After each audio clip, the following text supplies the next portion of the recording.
Hi guys, as promised in the first part of our leadership section, we will meet on the other side. So this is the other side, and we'll be discussing scope of leadership.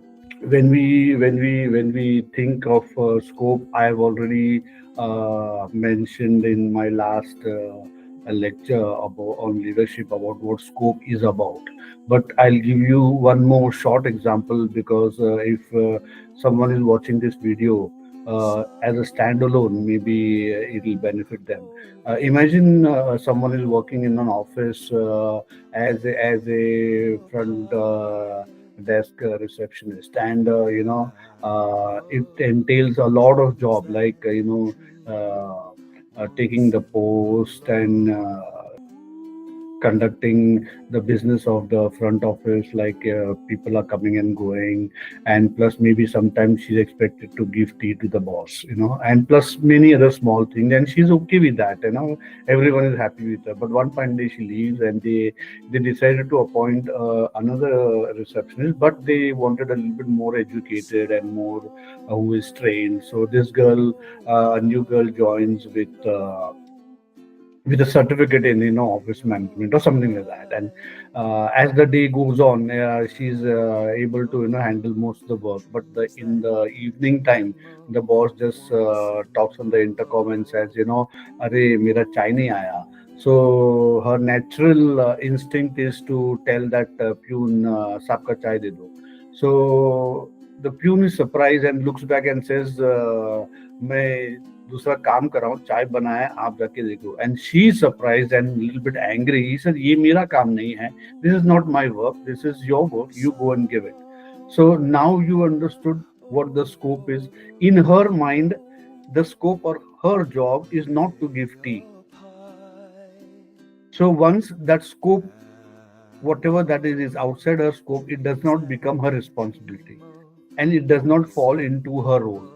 So you see how scope, responsibility, role, function, all are interrelated. So having given that brief idea of what is scope and why we study a concept called scope on anything, is because to understand the working of that department, that person, or that concept better. So what it means is wide range of functions, roles, responsibilities. When you look at that receptionist, a lot of work is there. So now her scope does not entail giving tea to the boss, even though there are a lot of functions and roles. So that's why we learn about scope of any concept. Now we are learning the scope of leadership. It encompasses setting, in specifically in case of leadership, it's like setting direction, motivating people, managing change, resolving conflict, shaping organization culture, and of course not giving chai to his boss. So it depends how leadership impacts both personal growth and collective success. So the moment the leadership or the leader understands his scope in that organization, then he can better impact the outcome of his work, his department works, and can contribute well to the goal, the larger goal of the whole organization. So when we come to organization effectiveness, see, basically when we speak of effectiveness, what we speak is when we are about to do something, how well we do it. Do we do it at all? Suppose a principal has his planned cultural program maybe in 10 days time, and he or she does not delegate any work, does not make any movement, does not appoint someone. He had just said that we will have a program. So no one really cares to do anything about it. But on the last day, he's telling, "Arey, tayari ho gaya ki nahi? Is everything ready?" No, nothing is ready because he has not been able to either give time or delegate well, or I don't know, whatever the reason is. But somehow that last day they tried to, put things together and then managed to, come up with some kind. So that is not a effective leadership or effective execution of his responsibility. So when we look at that, so once you understand your scope well, that you are also required to be effective in your work, then it helps the leadership better. Leadership directly impacts overall performance. So not just that example I give you, definitely. And it how well you use your resources. Now in the last moment, if you have to give organize the program, maybe you have to buy things locally, so the cost increases, the running around increases, the energy used by people increases. If they had to plan it much in advance, they could have brought it wholesale from some wholesale market, got it for less cost and all that. Just a pointer as to how if resources are wasted if the leadership does not understand their role as being effective leaders. So strong leadership aligns teams and processes. The same example again, we will see it aligns teams and processes. So now when we see employee motivation, there are many examples for that. I remember one of the offices which I was employed in, they used to have annual picnic somewhere outside Bombay at a posh place, and all the transport, everything was taken care of. It was a one-day picnic, and people were so driven about it, so enthused about it, and it lasted for a few months. So that bonding together helps. So when this is not just one part, there are many other things that can motivate people, but this is what leadership is about, and that is also falls in the ambit of leadership. The better you motivate your people, the better the performance will be, the sense of engagement will be better. I remember in some other company where I worked, my boss used to take us to a five-star hotel in Taj every 3 months, one lunch for all the team, sales team. And the accountant who was also the director used to grumble, "Arey, all what waste of money, what a waste of money." He used to eat and say, "What a waste of money." He said, don't bother about this guy. He's always counting money. But see, then we and so every 3 months, so we used to be fired up to give more, because maybe if our results were not good, he may not take us to the target. Because honestly, before that, I had never seen the inside of a five-star hotel. So that was a revelation. So that's how a thinking leader who understands his scope well as a motivator also will try to bring in, a few of these things. Strategic decision. Now when you speak of strategic decisions, what happens is, for example, the Somaiya group wanted to convert their organization to university. Now they cannot start just 1 year 1 month and say, "Arey, we are going to do that." They would have started 10 months 10 years ago, informing all the department heads, and then they would inform their heads, and the process started so long. They have taken everyone together. So when you understand that your role is also about this, then you function in a much better way.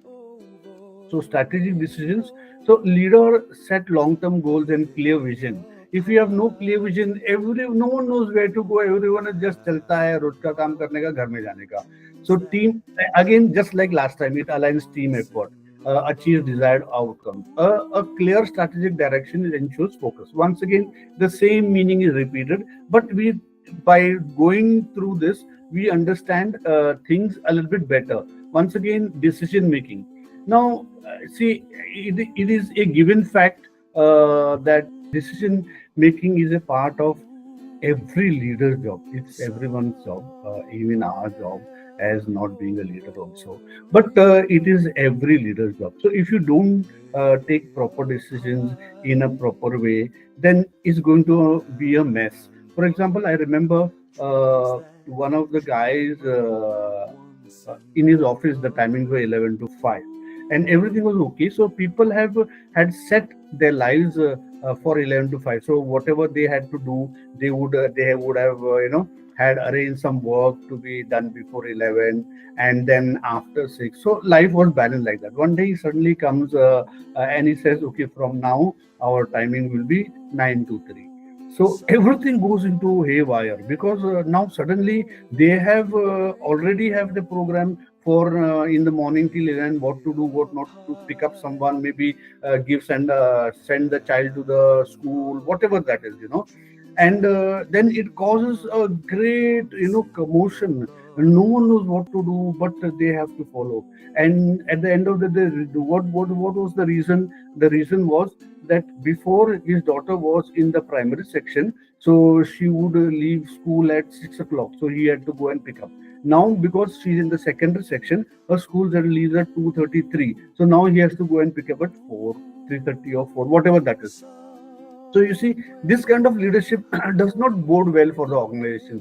So let's go ahead and see that leadership involves making timely and informed decisions. You cannot just do whatever you like because it suits you. We will go further and understand leadership. The leader is about the people, it's not about yourself. Leader balances risks and opportunities. A good decision making minimizes errors and maximizes organization success. So in that example, it was a very big error that that person had made, and definitely that commotion would never help the organization at all. Change management, once again, same example comes back again here. Change management is the most difficult aspect of any manager, any leader, and there are so many books written about change management, especially in this 21st century. So if you have to bring some change in the organization, you cannot be sudden. You cannot just wake up in the night and say, "आज मेरे को ये करने का है, तुम लोग भाड़ में जाओ." Means today I have to do something. I don't care about you because this is what I thought. I have dreamed about. You cannot run an organization like that, because then it creates a whole chaos for everyone. No one helter skelter सब भाग रहे हैं अचानक भैया आए और बोल दिए. So it has to be it has to have at least some kind of common sense. So if the leader understands that in his scope also change management falls, then he would be a better change manager. It reduces resistance and it benefits everyone. It just not benefit you as a leader. Maybe you are trying to solve your own issues and then using the office environment to run after it. Effective change management ensures organizational flexibility and resistance. Now we look at conflict resolution. Now, when we speak of conflict, see, we have seen that even among brothers and sisters there are conflicts. So you don't have to go too far away for an office environment to see is there a conflict or no. Conjoined twins are also in the situation where they enter into conflict, because that is human nature. We think differently. We are hardwired in our brains differently. So conflict is always there. But a manager's scope is also conflict resolution, and if he does not handle it well or does not pay attention, then there is going to be a big mess in his office or in his organization. I'll give you an example. One of the office where I used to just visit to do some network, what is that? The internets, long time. So one of the staff asked me, in this situation, what would you do? So I gave my opinion. The next visit to that office, the boss called me and said, it's come to my notice that you are saying like that against me. I said, no, why would I say against you? You have given me the opportunity to do this maintenance job. So why would I do that? He said, no, but so then I understood. He told me the story. I understood. So I told him, see, this person came to me and said, give me a hypothetical situation. I honestly answered that. So then he realized, oh, I see. So maybe their aim is to break our friendship. Anyways, good, we resolved it. So now see, this leader was a very smart and intelligent leader.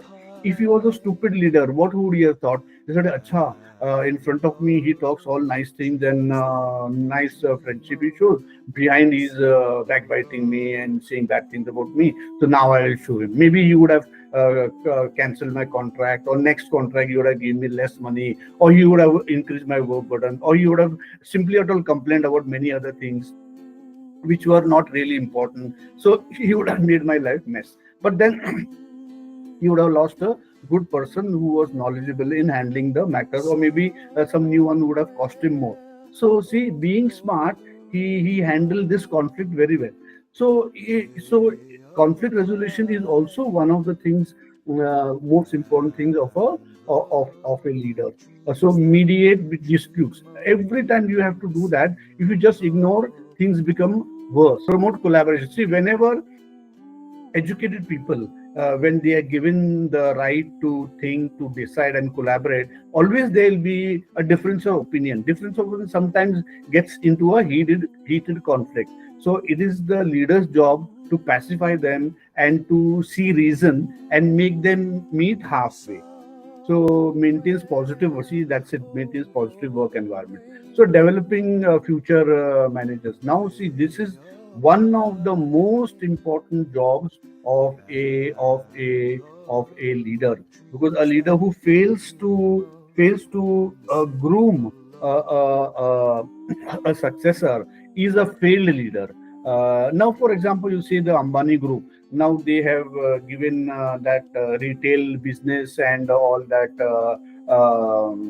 that fashion, judio, whatever that is, to this girl, and then they have given that geo communication and all that networking to his middle son, and to that guy with the long hair. I don't know his name. They have given him Manjara, that jungle. That is a joke. But in the rest of the, the petrochemical business has been given. So already the they have decided what is going to go to whom, so that they can develop themselves as leaders in that field. It's very, very important. Otherwise, it's a failed organization, where his daddy, Dhirubhai Ambani, did not do that. And then there was such a big fight within that family with Anil and Mukesh. And then for so many years, then his mother had to, pacify them. Then they came back together. And still, the situation is a mess. So it's very important for the leader to, mentor and coach someone who can be the future leader. So building organization culture. Now see, it depends on the leader. What kind of culture do you want to build? There is nothing right or wrong, but it depends. He wants to keep one, एक छाप मारना चाहता है, छाप छोड़ना चाहता है कि मैंने इसको ऐसा बनाया. Means I have given this kind of color to this organization. If fair enough. I remember I was working in a factory. It was very big factory, maybe about 3,000 crore rupees factory. Very latest, there was a mini computer and all that. The owner, he was one of the, the Raymond guys, the Singhania brothers. Uh, he started a new culture that all the employees, from the peon till himself, everyone wears same uniform, cut from the same cloth. First. Second was, in the factory or anywhere else, whoever goes to lunch, everyone sits anywhere.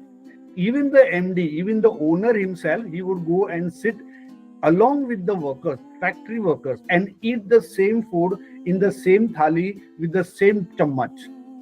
And he, like everyone, he had to take his thali and put it in the rubbish bin. So if you can see that, that was the culture he wanted to establish in his organization.